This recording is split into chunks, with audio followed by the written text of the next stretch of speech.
Ni hao, konnichiwa, bonjour. Hi everybody, welcome to Storytime Readings on Enchanted Book Readings, a top 1% global kids podcast with Lady Twizzleton, Sir Herbert Sneakies, and Marilyn A. Bear. You ready for Ruby the Butterfly? It's a beautiful fairy tale of two kingdoms and a special butterfly with amazing powers.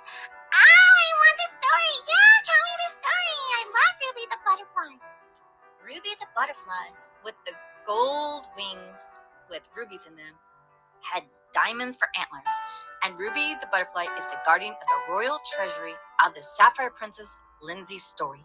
Lindsay is a beautiful girl with long golden brown hair, sapphire blue eyes, and a tan Mediterranean complexion. She's from Italy and grew up very proper with her English parents, King Zero Story, Queen Magenta Story, and her little brother, Forever Story. Forever Story is her brother? Yes, and they lived in the beautiful kingdom of Pelican Falls. Beautiful pelicans, beautiful birds, poppy flowers, and golden butterflies, and the famous ruby butterfly. They even had blue-footed bobbies. What's a blue-footed bobby? They're birds with blue feet, silly. Oh, yes, and they dance around and they're so fun. And Ruby the Butterfly had special powers. By day, she had laser beam eyes and could see over 100 feet into the future. She had fast wings to jump around. You mean she could fly like a jet plane? Yes. And at nighttime, her eyes glowed so she could see anything lurking in the dark. Her diamond antennas let out a high-frequency vibration to restore positive energy in a 1,000-foot area. The royal treasury was located in a beautiful garden hidden in a magical hedge maze on a high mountain hill. If you could find the secret door, then one would be subjected to the many booby traps set to catch the intruder. Ruby's family had guarded the treasure for 1,000 years. The treasure supplied the quaint and charming kingdom with protection stones. Some stones emitted high frequency, so the area was known for its happy, positive people. Everyone in town was productive. All the citizens of Pelican Point frolicked along the beach shores, playing with sandcastles, skateboarding, surfing, and in winter, everyone snowboarded and skied.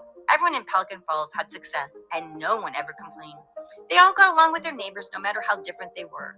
Neighbors didn't care if you had stripes or were purple, if you were round or a triangle, as everyone got along peacefully and jollily. But far, far away in another kingdom, a little tyrant prince wasn't an unhappy boy. He was mean, rude, and impolite. His whole royal staff of workers were terrified of the little spoiled prince, Prince Edward Brunswick. Prince Edward had curly, dark brown hair and a light brown complexion. He played with his toys, breaking them. He often tossed them off the cliff near High Tower 1. He scared and terrorized his staff by saying he'd do the same to them. What? He throws his toys off the cliff? Yes. His nanny Garcilia has long, dark brown hair and soft, loose curls. She has light brown complexion and dazzling green eyes. She was clumsy and illiterate. Garcilia never learned to read or write and flunked out of school. She was never able to keep a job for long because she had no skills. The only reason she wasn't sacked by Prince Edward was that he loved her stories she told him. Garcilia would make up stories about legendary beasts that would devour princes who didn't learn their schoolwork. Prince Edward loved the dragon stories and would use his fire breath to spray down villages. Edward would then tell the story the way he had wanted about saying the dragon slayed the villagers. Garcilia then would tell a story about a witch who would kidnap little boy princes, especially if they misbehaved. Edward was mesmerized by Garcilia's storytelling. His favorite story was The Diary of a Fire-Breathing Dragon by Sir Herbert Sneakies, and How to Become a Samurai. Garcilia's storytelling was the only thing keeping her job in the palace. One day, Garcilia was doing her work, and she overheard Queen Elisa and King Bernardo talking.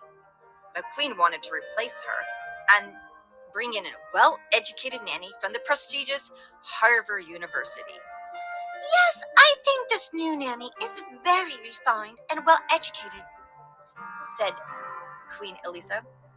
King Bernardo was very impressed with her impeccable resume. Yes, the new nanny is very refined and well-educated. She's from an impressive, impeccable background. She even tutored the Duke of Ellington's twin boys. Yes, indeed, said King Bernardo. This simple, uneducated klutz of a nanny Garcilla has to go, said the king. Yes, indeed, agreed Queen Eliza. Poor Garcilia overheard what the king and queen said. She was going to be let go so some fancy nanny would replace her to tutor Master Edward. Tears came running down Garcilia's cheek. Oh no! The king and queen are going to replace me! Oh! Who's going to tell stories to Prince Edward? I love working with Prince Edward. This is my saddest day ever. She ran to High Tower 1 and was about to jump off the cliff. She had nowhere to go and no skills to get a job. She had no family. She was about to step off the cliff when she noticed a beautiful red butterfly overhead. The red butterfly was twirling and dancing. Garcilla watched the butterfly dance. The butterfly was so pretty with its golden wings, diamond antlers, and rubies in its wings, and it shone in the light as it glistened. And the butterfly danced and danced and twirled and flew and flew. The rubies sparkled and the diamonds shone bright. Garcilia seemed to be able to communicate with the red butterfly with the gold-tipped wings and diamond for antlers. There's a storm brewing. I'll need your kingdom to align with mine. We're having a dark winter due to the spell cast by the witches of Hemlock of the Fifth Order. They are vile and most nasty. The only thing to save our kingdom is to unite. Your Prince Edward and my Princess Leslie Storm must join together. Here's a little pixie dust to start you off. Use it wisely and sparingly. What? The butterfly is talking to me? How can a butterfly talk? I must be imagining it or dreaming it. It's probably a new story popping into my head. Imagine that. A butterfly talking. It cannot be. This is such a sad day. Garcilia's foot is near the ledge of the cliff, and suddenly Ruby is gone, and she hears a cry for help. Help! Help! Help me! Please help me now! I order someone to help me! Help! Why, it's Master Edward! Prince Edward must have fallen over the cliff! Garcilia runs over and goes down the cliff. She's suddenly able to climb down the scary, steep cliff and grabs the prince by the hand and helps him up top of the cliff like some mighty warrior with superpowers. Garcilia seemed to possess some kind of super strength to jump over, climb down, and pull Prince Edward up. Oh, Garcilia, you saved me, said Prince Edward. You saved me. Suddenly, the queen and king walked up and looked in horror. They both thought Garcilia had pushed the prince over the edge. You incompetent woman, said King Bernardo. How dare you let the prince fall, said the queen. You are fired, said the king. Indeed, said the queen. A new, refined nanny with jet black hair, dark blue eyes, and dewy white skin wearing refined clothes walked up. Click, click, click, click, click. Edward, this is your new nanny, Cecilia. What? My new nanny? Well, I don't want a new nanny. I want Garcilia. Garcilia has been let go, said the queen. Guards, escort Garcilia out of the kingdom, ordered the king. Two big burly castle guards took Garcilia and walked her out of the castle, locking the door. Hello, Edward. I'm Cecilia, your new nanny. Edward looks at the new nanny and says, Go away! And he walks off in a huff. I understand his frustration as he thinks he is bonded with his old nanny. He hasn't had the proper nanny education that I can give him. Her cold blue still eyes watched Edward walk off. Cecilia follows. She walks into the library. She looks around and no one is there. She looks at her watch and brings it to her mouth. She presses a red button. I'm in the castle and everything is going as planned. Phase 1 accomplished. The old nanny was fired. Soon the prince will be under our control and our takeover will be a success. A hologram image of a warlock with steel gray eyes, long jet black hair, chiseled chin appears. He has long nails and has thorns sticking out of his cape. That's good to hear, Cecilia. snarls Thorn, speaking with a deep voice. Report to me at midnight. Yes, Thorn. Meanwhile, Prince Edward was kicking his soccer ball into the wall of his room. He was angry and mad. Cecilia walks in. Hello, Master Edward. You don't have permission to enter my room. Your parents gave me permission. Do you mind if I sit on this chair? And Nanny Cecilia sits down. Yes, I do, says Edward. I don't want you. Go away. I want my nanny back. I am your nanny, says Cecilia. I don't know you. Well, we'll have to get to know each other. Just then, Garcilia uses the pixie dust. Suddenly, she's floating up in the air, and she flies over to the window of Prince Edward's bedroom. Oh, I'm flying! Oh, what can this be? What kind of magic is this? How can one fly? Oh, let me just go check on the prince. I'll just look in the window. No one can see me up here. And she goes to the bedroom of Prince Edward's window and looks in. And inside, she sees Prince Edward talking to the new nanny, Cecilia. I don't want you. Go away. Your old nanny wasn't a fit. She was illiterate. She can't read or write. How can that benefit the future king of White Cliffs? You need someone skilled to refine and shape you to grow into a powerful, smart king. I'm already smart. I don't need you. Nanny Cecilia's blue eyes glowed red. Suddenly she took out her wand and waved it around. She pointed it at young Edward. Garcilia looked in horror. Oh, my word, she's a witch. She's one of the Hemlock witches. Oh, something's fishy here. Nanny Cecilia is angry. No one talks to me that way. You will listen to me and do as you're told, demands Nanny Cecilia as she points the wand and is about to zap Prince Edward with her wand. Garcilia uses some pixie dust, but she has to sneeze. Achoo! Achoo! The dust falls and the wind blows the dust into Nanny Cecilia's eyes. Ah! Cecilia screams as her eyes are burning. She runs out to wash her eyes with water in the bathroom. Garcilia floats to the window and lands in front of Prince Edward. And Prince Edward is so happy to see his old nanny. Garcilia! Hey, that's a neat trick. How'd you do that? As he looks at Nanny floating in through the window. Garcilia tells Prince Edward about Ruby the butterfly story. Garcilia, my whole kingdom can be in grave danger. We have to do something. But these witches can hurt my parents if I leave. Garcilia thinks quickly. What if your parents and the witch think you've run off to go play and you're just lost in the woods? That will give us some time to find the Princess Lindsay's story so you two can join the forces, says Garcilia quickly. Nanny, you know what? You're so smart. We need to move fast, Master Edward. Nanny Cecilia is washing her eyes. She looks in the mirror.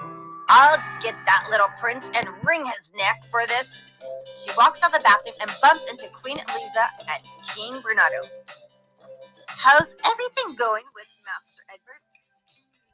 Oh, is Edward going to learn to speak Italian or French yet? Says the Queen excitedly. Everything is coming along just fine, says Cecilia. Perfect, says the Queen. Continue, says the King. The King and Queen go on a leisurely stroll around the garden. Nanny Cecilia walks to the library. She calls with her phone watch. Thorn's hologram pops up and his deep voice comes on. Anything wrong, Cecilia? The prince isn't as easy as expected. Well, you're a witch. Use your magic. He'll be under your spell and control. I need you to secure control of the kingdom by Sunday night before the sun turns blood red. This is our chance we've been waiting for. The lion portal is opening and the frequency will be low, so we'll be able to take over. Sure, I'll whip out my wand and the prince will be putty under my spell. He'll never speak to me that way ever again. Turn him into a troll or a frog or something small and manageable. Yes, Snarls. I'll teach that prince some manners. Cecilia, let me remind you, if you fail, I'll personally boil you in a vat of hot liquid. Yes, Master Thorn. Good. We have an understanding. Cecilia walks up towards the stairs toward Prince Edward's room. Meanwhile, Garcilia and Prince Edward find a large sea turtle. He walks up. Come on, we need to get to Pelican Falls before the witches get here. How do we stop for time? Garcilia asked the prince. What about using a dummy for me so they won't notice I'm gone? You have dinner at 8 p.m. They will notice if you're not there. I can say I'm sick and I need to go to bed.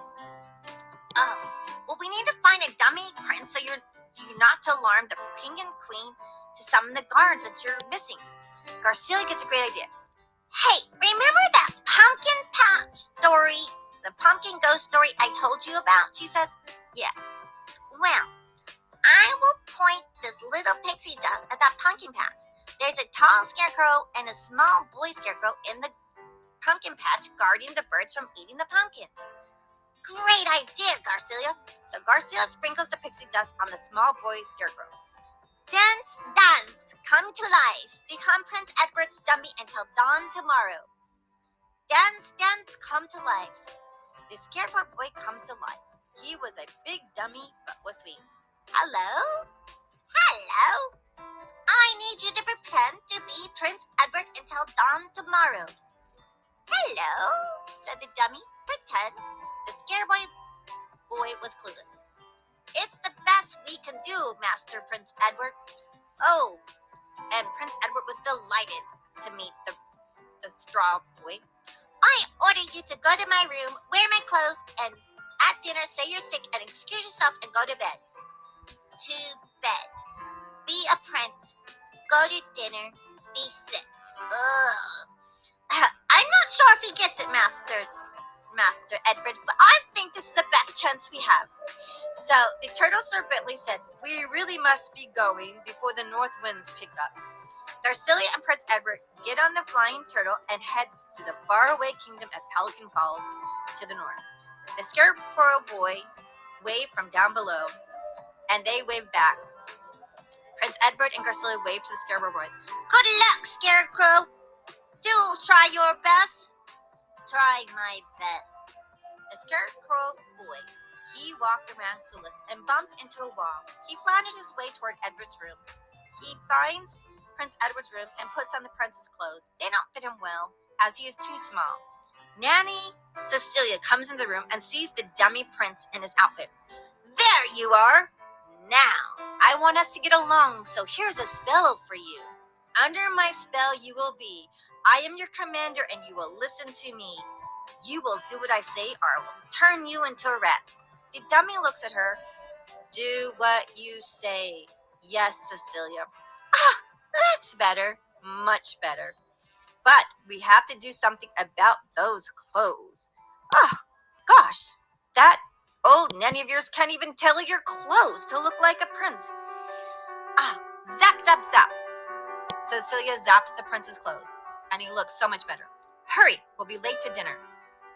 Dinner, says the dummy straw boy. That night, the king and queen were sipping on delicious soup, and the dummy boy is just sitting there. And young Albert looks dashing. Doesn't he, Bernardo? Said the queen. Yes, he looks most distinguished in that outfit, said the king. Cecilia, you have done wonders with his wardrobe, says the queen. The dummy prince slurps his soup. Slurp, slurp, slurp. Burp, burp, burp. Oh, dear, he must be sick. The dummy remembers to pretend to be sick.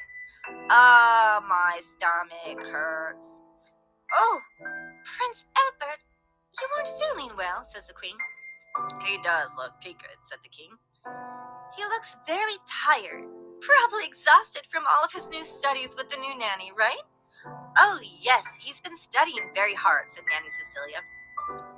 Oh, Prince Albert, why don't you retire to your room, my boy? I'm so happy you're studying, said the queen. Very well. The dummy prince went down to his room. The next day, the boy dummy walked back to the pumpkin patch. He turned to straw. The spell was worn off, and he was still wearing the prince's clothes. That morning, Nanny Cecilia knocks on the prince's door. She opens it, and his bed is empty. She looks everywhere, but he is in the room. What? He's gone? No. Where did he go? She runs upstairs and searches all of the 22 bedrooms in the castle and all 22 bathrooms. She looks in the attic, the library, the kitchen, and even downstairs in the dungeon. but she only finds old skeletons and rats down the dungeon stairs. Oh, he's gone! Where did that prince go? Wait till I catch him. She runs in the garden and passes the pumpkin patch. She sees the dummy with the prince's clothes, and she stops in her tracks and runs back and looks at the dummy with the prince's clothes on. I smell a rat! Drats! Cecilia runs inside the castle and goes upstairs to the living room. Behind a bookshelf, she pulls out a crystal ball. It hovers and glows. Tell me where the boy is, Crystal Ball. The dark brown boy you seek is far, far from here. What? He's not here? Where is he? He is with a dark-haired woman flying on a giant turtle heading north. How can a turtle fly? Magic was used. Magic? Has someone discovered my plot to kidnap the prince? Yes, replied the crystal ball. Who discovered my plot? A red butterfly, said the crystal ball. A red butterfly? Tell me who the red butterfly is, Crystal Ball. Ruby the butterfly, guardian of the sapphire treasure. I'll get that meddling butterfly. I'll swat my flycatcher, and that will be the end of that meddling bug. And wait till I catch that nanny. That will be the end of her. Very good, Witch Cecilia, said the crystal ball. The crystal ball retreated and disappeared. The king and queen walked past the library. Oh, good! You're getting books for our son to read, said the queen. Oh, he's feeling much better and wants to study. Lies, Nanny, Cecilia. This is excellent, said the king. Oh, yes, and I thought a couple of Shakespeare books would be great for him to read. He's feeling much better and wanted to study, said Nanny, Cecilia. I always love a good tragedy myself, said the king. Macbeth is such a good story. Oh, yes, and I love Jack the Bear and Golden Hair, said the queen. Oh, yes. Oh, and the Swiggles are so great, said the queen, too. Where is Prince Edward? Oh, I sent him to go collect some items for a science project, lied Nanny Cecilia. A science project? How excellent, said the king. Our other nanny never had him do anything advanced. This is wonderful. Carry on, said the queen. I will, said Cecilia. Her eyes glowed red. The king and queen went on a nice stroll in the gardens. When I find that prince, I'll turn him into a tiny frog. No, a hug for tricking me. No one escapes my wrath, said Nanny Cecilia. Garcilia and Prince Edward landed in Pelican Falls, where they greeted Ruby the butterfly. She guided them to meet Prince Lindsay, who was playing with her little brother forever. Prince Edward and Lindsay quickly became friends and her brother forever too. They had so many things in common. They both liked hot fudge sundaes, strawberries and cream, and orange marmalade with peanut butter. The little prince and princess made plans with Ruby the butterfly. They had to use special stones from the treasure to defeat Snarl's Thorn and the witches of Hemlock of the Fifth Order. Ruby had to fly into the garden and enter the secret sapphire blue door. It was a dangerous mission. Ruby might not make it back, as the treasure has many traps, and no one has ever successfully retrieved the treasure before. So Ruby went into the blue door. She flew fast, and her wings flapped and flittered. She flapped and flittered and flittered and flew and flew. She ducked under magic bomb explosions. Magic beams of gold light rays shot at her. Swirling lights like snakes tried to strangle the butterfly. Fireballs shot out at her. Deadly spires jumped up and tried to catch the butterfly in their web. Poisonous plants that eat insects tried to eat Ruby with their grabbing long leaf hands. Ruby used all her power to get the treasure and retrieve the golden stone, sapphire stone, ruby stones, and emerald stones. Ruby made it. She had the code and unlocked the treasure box. Ruby took out the precious stones and started to fly back. Big fireflies were following her and shooting poisonous darts at her. A fire dart shot at Ruby and hit her right wing and singed it. Her wing was on fire. It was singed. She dropped an emerald stone. She was flying at half capacity, but she had to fly and catch the falling stone. Ruby flew and flew. She flittered and flapped her wings. She flittered and flapped and flapped and flapped. The fireflies were right behind her. Zzz, an army of swarm of fireflies with their lights and their poisonous darts were right behind her. Zzz. They tried to blind her so she couldn't see where she was going. They shot more fiery darts at her. A big flying fish jumped up out of the water with a long, pointed spear nose. He was heading right for Ruby. Ruby couldn't fly so fast as she had singed wings and heavy stones to carry. The long, pointed fishhook nose missed Ruby and hit the firefly swarm, making them dart off in different directions. Ruby was able to see now and flew ahead. She saw the blue door up ahead. She was close, but slowing down. She looked at her singed wing. It was burnt badly. The whole kingdom depended on her. She was getting dizzy and about to faint. She was losing it. She wouldn't make it. She was dying. She was so faint, and her heartbeat was slowing down. Suddenly, she heard the voice of her father. Ruby, you can do it. It's in your bloodline to defend the kingdom and its treasure. Don't give up. You have it in you to succeed. Hang on. Suddenly, Ruby felt energized and flew faster with the heavy stones. Fire darts aimed at her. The Firefly King, Breather McCraw, shoots the more fire darts now at her. Suddenly, a swarm of fireflies, hundreds of thousands, shoot at Ruby. The fire dart zooms towards her really fast. Ruby remembers her father's voice. You have it in you to succeed. Don't give up. Ruby zigs and zags and zags, ziggity zig, ziggity zag, zag and zag. She flaps and flaps and she flaps her wings and twirls and twirls. Another fire dart catches her wing. Her wing is on fire. She was losing speed. She was in pain, but she had to make it through the blue door.